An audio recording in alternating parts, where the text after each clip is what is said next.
Всем привет! Вы на канале Польза.нет Live. Меня зовут Саня, и кто не в курсе, есть еще канал Польза.нет, обычный, там полноценные обзоры подобных смартфонов, в том числе этого Meizu 21 Pro, обзор на который одним кадром вы сейчас видите.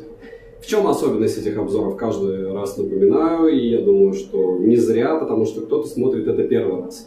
Я рассказываю о смартфоне на основной модуль. Разумеется, перед этим я делаю прожарку этого смартфона. Что это значит? В онлайне я несколько часов, иногда час, два, три тестирую смартфон для вас, в зависимости от интереса. Много людей, значит много интереса. Это отдельный канал Польза стример. И потом на основном канале Польза.нет я выкладываю полноценный обзор. Чаще всего сравниваю с чем-то по видеосъемке и по фото. Данный смарт я сравнивал по фото и видеосъемке с Asus Zenfone 11 Ultra, а до этого, кстати, в обзоре на Samsung S24. На снапе тоже я его благополучным образом сравнивал. Был ли смысл? Не знаю. Решать вам. Но вот сейчас вы благополучным образом видите, как это дело снимает. 5 секунд я настрою зеркальце, чтобы видеть, что у нас в кадре. И надеюсь, вы подпишетесь на канал с колоколом, для того, чтобы в счастливый момент, когда вы будете подбирать свой любимый смартфон, который будете использовать долго и упорно, вы могли сравнить много-много разных съемок в одних и тех же условиях одного и того же лица, с одним и тем же голосом, плюс-минус, и решили для себя. Вот здесь автофокус плохо работает, а здесь HDR. Кстати, я снимаю сейчас 4К 60 FPS в режиме HDR на основной модуль.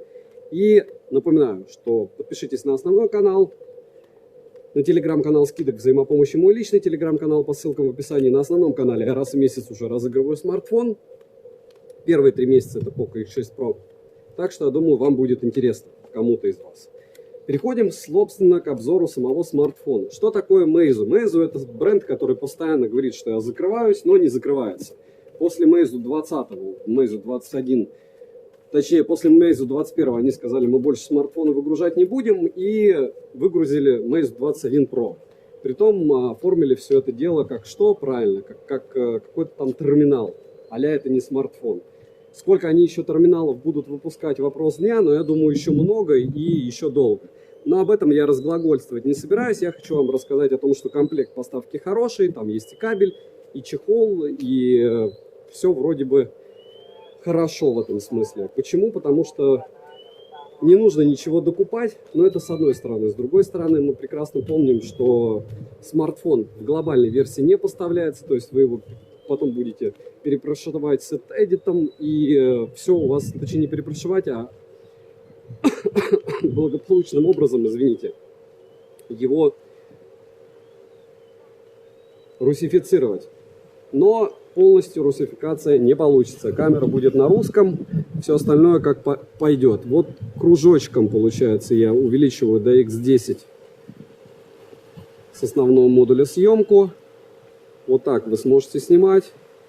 Насколько эффектно и эффективно решать вам. Насколько вам это дело полезно будет тоже вам. Давайте, допустим, на X3 зайдем. Я не вижу, чтобы он здесь переключался в HDR на телевик. Ну и ладно. Не особенно это мне интересно, я думаю, как и вам. Если говорить о смарте, повторяю, что у него идет блок зарядки на 80 Вт. Заряжается он в районе 40 минут, иногда даже быстрее.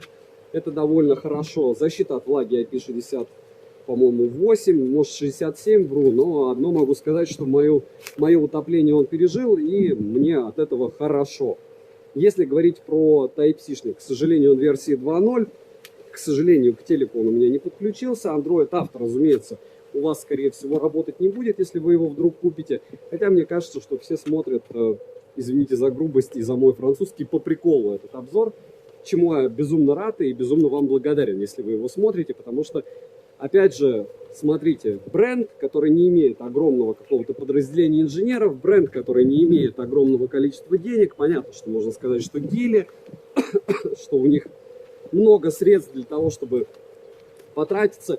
Деньги-то у тебя могут быть, но более-менее все опытные спецы работают в брендах, которые дают работу надолго. А здесь, я так подозреваю, все эти оболочки и все остальное пилят чуть ли не стартапы.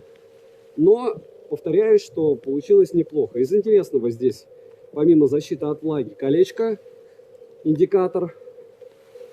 В четвертом, получается, вырезе. Из интересного, то, что он может снимать 8К 30 FPS на основной модуль. По поводу переключения с ультраширика на телевик на основной модуль, тоже все в принципе неплохо. В HDR нельзя в 4К, как видите, но с остальными задачами он более-менее справляется. И съемку обсуждать я не особо люблю обсуждать экран. Про экран здесь интересная история. Смотрите, в пике он выдает только 1100 люксов, иногда 1200. И это реально на уровне просто максимальной яркости у того же iPhone 13 Pro Max или у того же Samsung S24. Потому что в максимальной яркости он дает всего 800 люксов. И можно сказать, что ну, они молодцы, они сделали 120 Гц экрана, они молодцы, у них плотность пикселей за 500 пикселей, они молодцы, но шум у них тоже не супер волшебный, не до 10%, где-то и 30 проскальзывает, иногда у меня и 50 показывало. И тач, конечно, мне понравился то, что я его не раздолбал, когда он у меня 2 раза упал на кафель, 1 раз у меня коцнулся, только получается уголок. И это прям радует меня, во всяком случае, что не удивительно. Если говорить про особенности его оболочки, она понятна, она на английском языке, разбираться там долго не надо. Google сервисы включаются одним рычажком, все очень просто, но для примера, допустим, тот же Breakfast почему-то у меня виснет и не загружается на нем. И такое бывает на китайских смартфонах. Хорошо, что PUBG New State установился. И хорошо, что получилось установить, получается, вот, пожалуйста, против солнца и по солнцу. Вот. И Genshin и все остальное. Genshin, кстати, при загрузке он у меня чуть подвис. Но в итоге в игру мы зашли на стриме. Это самое важное. По поводу сброса яркости. Сбрасывает чуть-чуть, где-то местами сильно. Вантуту вообще ведет себя как-то странно. То есть первый прогон у него сброс яркости, второй нет. Показал 1 800 000, потом 1 500 000 у меня показывал. 1000 баллов Вантуту. Почему-то Flow Window включает плавающее окно. Я не знаю, что с этим смартом в плане ПО. Оно неплохое, но есть ощущение, что еще чуть-чуть и оно посыпется. И есть ощущение, что поддержки как раз будет мало, потому что они поднатужились и выпустили смартфон, но вот с поддержкой это вопрос дня. Как она будет? Ну какая? Плохо все будет по мне. Может быть нет, может быть я не прав. Про материалы. Все круто, рамка, разумеется, из металла. Про дизайн. Я вижу здесь Samsung, как мне сказали на стриме, я ничего не понимаю, потому что здесь рамки белые. У белого смартфона, и это прям дизайнерски круто выглядит, я согласен с этим, но это не делает его не похожим на Samsung в моей голове. Вот, то есть по мне это прям Samsung. По моим ощущениям по съемке, о которой обещал не разглагольствовать, он лучше, чем S24, а вам есть возможность сравнить это все дело. Опять же, даже на этом канале можете посмотреть просто обзор одним кадром на S24 и обзор вот этот. Пардон, погибаю. И вообще нехорошо. И к чему это все? К тому, что кнопка питания без люфта, кнопка качели регулировки громкости без люфта.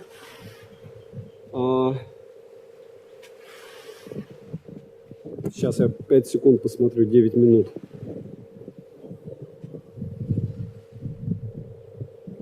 По объему файла я вам напишу. И в целом Smart за эти деньги имеет такое количество конкурентов, что у меня в голове мысли путаются. Я сейчас объясню.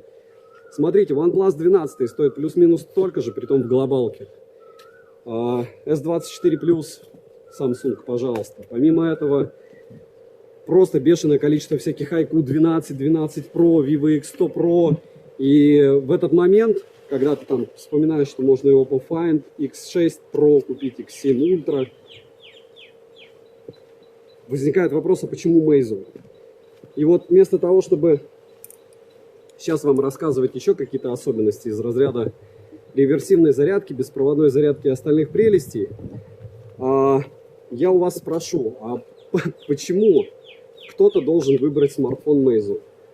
Продать его будет, разумеется, безумно сложно, если он вам не понравится, или через какое-то время, тем более через какое-то время, если Meizu благополучным образом покинет рынок, как и обещала, рано или поздно.